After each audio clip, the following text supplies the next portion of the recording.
Welcome to Passive Profit Partners Podcast, designed exclusively for ambitious professionals like you. Here, you'll find the valuable resources and insights you need to embark on a journey of intentional real estate investment, passive income, and achieving financial freedom. Our aim is to equip you with the spiritual, intellectual, and emotional tools necessary for your financial success. Join us in uncovering the treasures of wisdom and practical tools that have enriched the lives of our community. Tune in, not only to explore the mastery we've achieved, but also to engage in the pursuit of knowledge, continuously fueling success.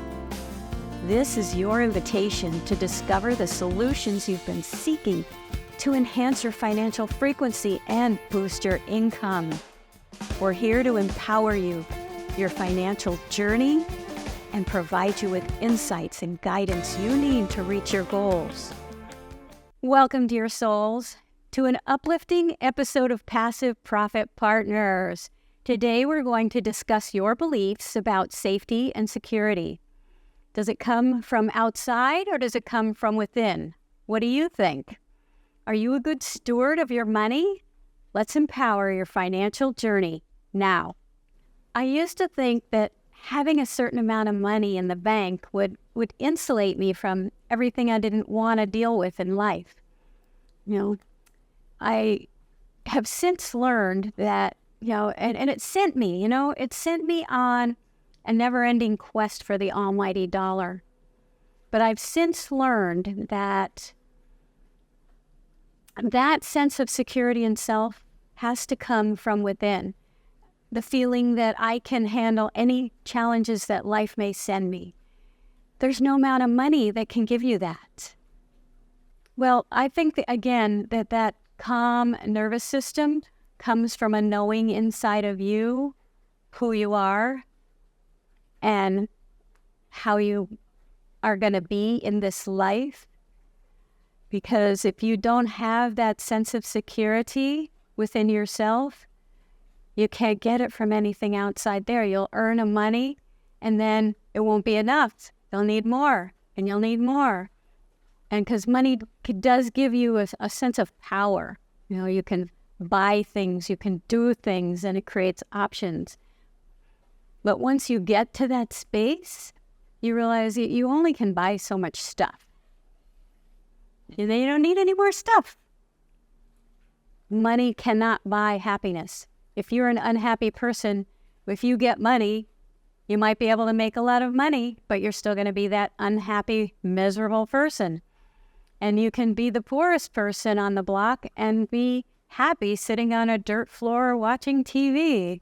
It really doesn't have to do with the money itself. Money is neutral. It has to do with you and how you feel. It's the stories you tell yourself and the meaning they have to you. So if you tell yourself, well, I can have money and be happy, then you'll figure out a way to be able to do that because you're going to create a sense of happiness within yourself and then money will be drawn to you. That's what happened for me, where I just don't concern myself with things I can't control. And when I first started out, I had to beg to get started. I borrowed $20,000 from my sister to buy my first house because I didn't have the down payment. Fortunately for me, she was generous and kind enough to do that. And then I created the rest from there. And I just started building this sense of confidence that I could do whatever I needed to do to build the life I wanted for myself and my children. And then I did it. There are no guarantees in life and nothing is 100% safe. Life is a risk. And we take risks all the time when we cross the street or drive in a car or fly in a plane or any number of other things that we do. But I do think that being said, that you can, if you keep your money in different investments called diversification, your money will be safer than if you put all your eggs in one basket.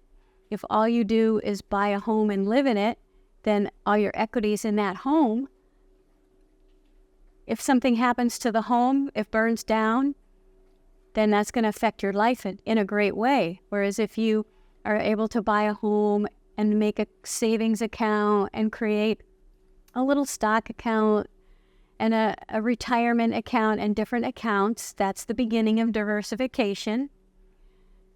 We talked in another episode about creating 6 months to 1 year of expenses for yourself. And that brings a sense of safety that if you have an emergency and have to go to the hospital, that you know, at least for a minor thing, you will have the funds to take care of it. We also diversify by investing in other things other than the stock market or a CD or a bond. We invest in real estate, which is, I consider, a very safe investment. Land never goes to zero. As long as you can hold on to it, you will never lose. And if you buy things in the right places, good locations, then you're also going to have that safety of location, location, location. If you study and educate yourself, you lower the risk by seeing where the taxes are low. For me, I found out taxes are extremely low in Panama. So I wanted to diversify outside the United States as just yet another safety factor. Having investments in the U.S., having investments in another country. You know, another good one is Portugal, from what I've heard, although I have not invested there. Well, as you grow older, you begin to think about your future, don't you? So you want to plan, and yet you want to be flexible. So it starts with you creating your dream of what it is you would like to do with your life and where you want to end up in 5, 10, 20, 30 years. For me, I knew I wanted to end up on a Caribbean island in a little house over the ocean. So that was my end goal, and I always kept the prize in sight, right? And then I created a plan to invest in real estate in different ways and earn money in any other ways that I could to add to my funds until I could create the dream. And even though I had ups and downs, I got caught in the crash of 2008 and lost half of my retirement money. I recreated those funds over a period of the next 10 years and ended up in a better position than I was before, because I not only had as much money as I had before, but I was debt-free this time. Mm. So then I was another safety, security, insulation from things that could happen to you. We all need a purpose or a dream to keep us alive, keep us going. And they have done myriads of studies on people that live the longest. And the people that live the longest, they have a purpose, even if it's just serving their community. You know, it's because there are people in Italy and these places that are remote and not close to any big cities, and they don't live the kinds of life that we live, but they have a close-knit community with good friends, and they do things for each other, and they take care of each other when they get old, and they work in each other's gardens, and they do all kinds of things that gives them a sense of love for themselves, love for others, and a sense of security that money can't buy. Today's society, we've created more of an, especially in urban areas, we've created more of an isolationist feeling.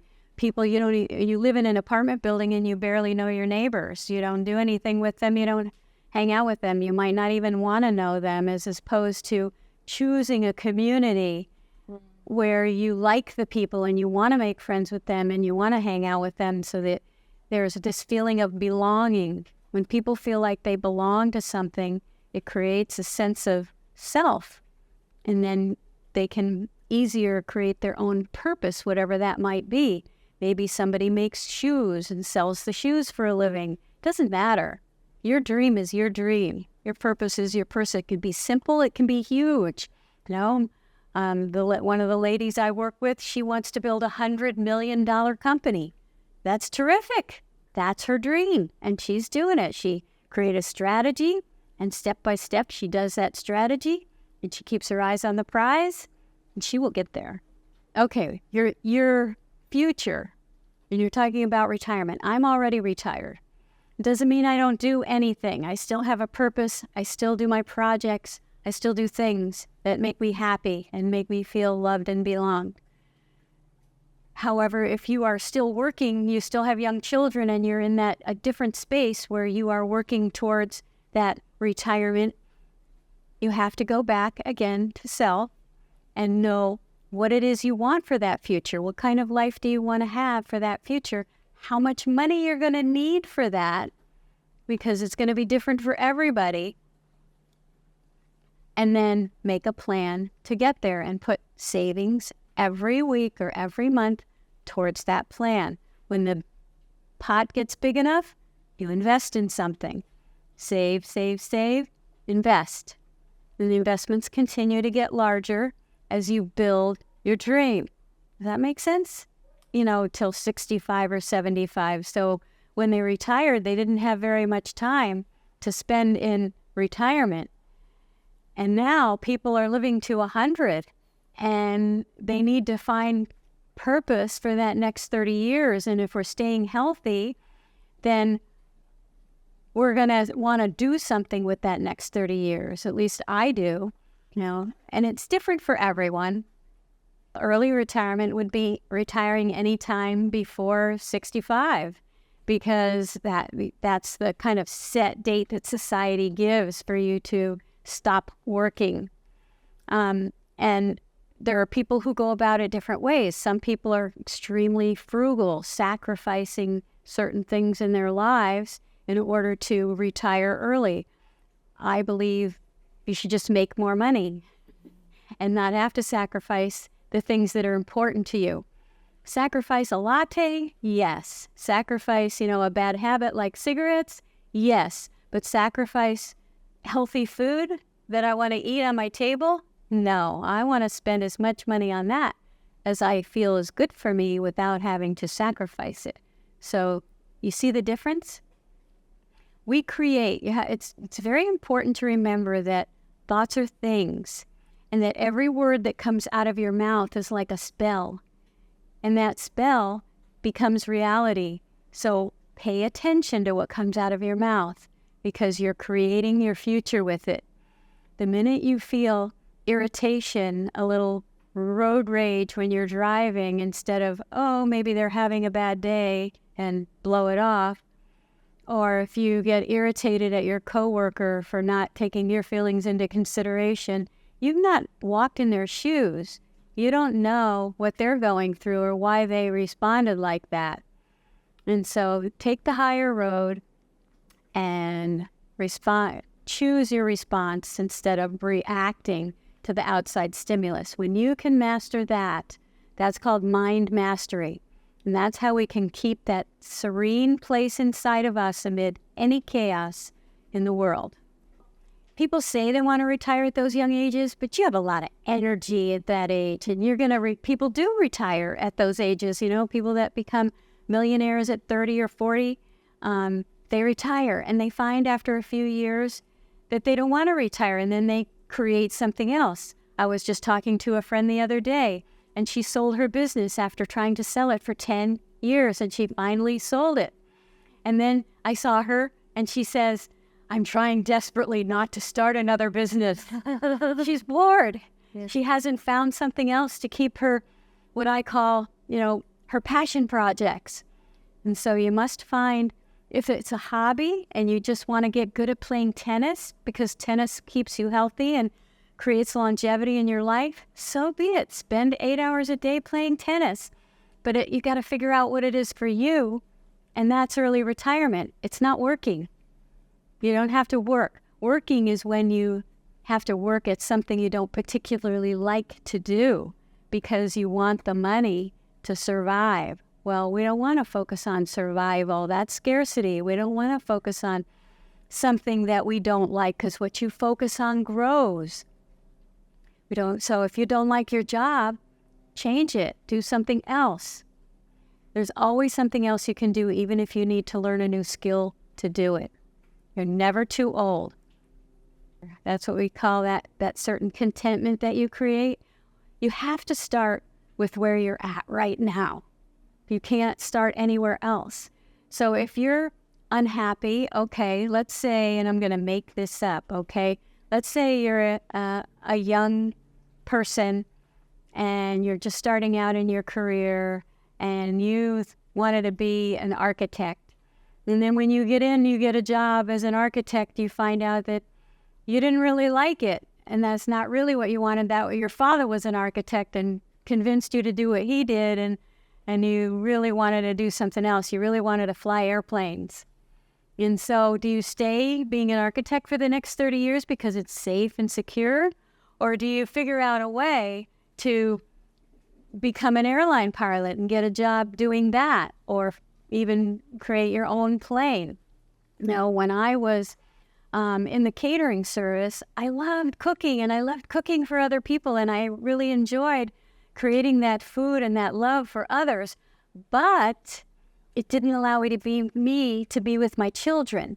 It didn't allow me to spend the quality time I wanted in my personal life and go on, because you had to work nights, weekends, and holidays was the premier time for catering. So I decided I was going to do something else that allowed me a little more freedom, and I could be home for my boys when they got home from school. I could go to their PTA meetings, and I went to beauty school while I was catering, and got that license, and then became a hairdresser, which has much, much more flexible hours. You could take appointments when you wanted to and not take appointments when you didn't want to. So if I needed to book out at 3 o'clock to go to my kid's school meeting, I could. And it made me happier in my life. I took that step. And then I wanted even more freedom, so I took another step when I realized that real estate creates a lot of freedom. You get big chunks of money when you sell a piece of real estate.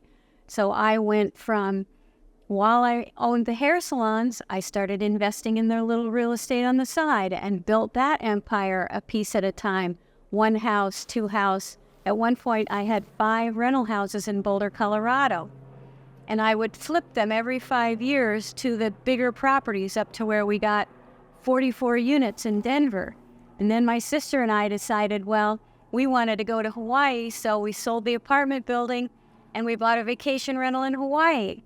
The dream keeps building, and you discover more and more about what you want and where you want to go. And then if you decide, okay, well, maybe Hawaii isn't as good as I thought it was. The water's a little cold here and they have hurricanes. Where else am I going to go? And that's when we sold the place in Hawaii and started looking in Panama, where it was close to the United States, was warm all the time, no hurricanes, stable economy, use the U.S. dollar, so many things. And so picture perfect, beautiful here. And that was the journey for Panama, but that's another story. I feel like the United States is getting more unsafe, and there's more unrest, and I don't know what's going to happen there. So I wanted to open a bank account in another country and have some of my funds outside. I also wanted to have the safety of my own personal savings account with a little bit of gold banking. Those things, I think, insulate you from, if there's a huge downturn, you'll always have a little bit of something.